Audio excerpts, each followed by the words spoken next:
കേരളം ആര് ഭരിച്ചാലും ഭരിച്ചില്ലെങ്കിലും കേരളത്തിലുള്ള സാമ്പത്തിക ഭദ്രത, കേരളത്തിൻ്റെ വരുമാന മാർഗം ഒക്കെ നിലച്ചു പോകുന്ന ഒരു പ്രക്രിയയാണ്. പ്രവാസികളായിട്ടുള്ള ആളുകളുടെ പണം നാട്ടിലേക്ക് വന്നിട്ടില്ല എന്നുണ്ടെങ്കിൽ നമ്മുടെ നാട്ടിലുള്ള വലിയ വലിയ സ്ഥാപനങ്ങൾ മുഴുവൻ അടച്ചു പോകുന്നുള്ളതിൽ ഒരു സംശയവുമില്ല.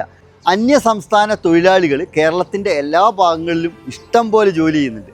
ഈ ആളുകളൊക്കെ അവരുടെ സംസ്ഥാനത്തിലേക്ക് തിരിച്ചു പോവുകയും കേരളത്തിലുള്ള ആളുകൾ മുഴുവൻ നാട്ടിലുള്ള തൊഴിലുകൾ ചെയ്യാൻ വേണ്ടി ഇറങ്ങേണ്ടി വരികയും ചെയ്യുന്ന ഒരു സാഹചര്യം നമ്മുടെ നാട്ടിലുണ്ടാവും. മാസാമാസം പ്രവാസികൾ പണം അയക്കുമ്പോൾ ആ പ്രവാസികളുടെ വീട്ടുകാർ മാത്രമല്ല കഴിഞ്ഞു പോകുന്നത്. നമ്മുടെ കേരളം മറ്റുള്ള സംസ്ഥാനങ്ങളെ അപേക്ഷിച്ച് ഒരുപാട് പുരോഗതിയും വളർച്ചയും ഉണ്ടാകാനുള്ള ഏറ്റവും പ്രധാനപ്പെട്ട കാരണം പ്രവാസികളുടെ വരുമാനം ഒന്നുകൊണ്ട് തന്നെയാണ്.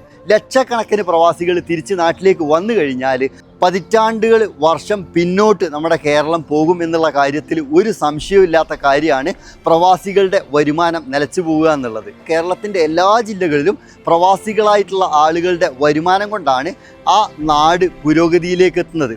കേരളം എന്ന് പറയുന്ന സംസ്ഥാനം ഇന്ന് കാണുന്ന ആ ലെവലിലേക്കാവില്ല, ഒരുപാട് വർഷം പിന്നോട്ട് പോകും എന്നുള്ള കാര്യത്തിൽ ഒരു സംശയവുമില്ല.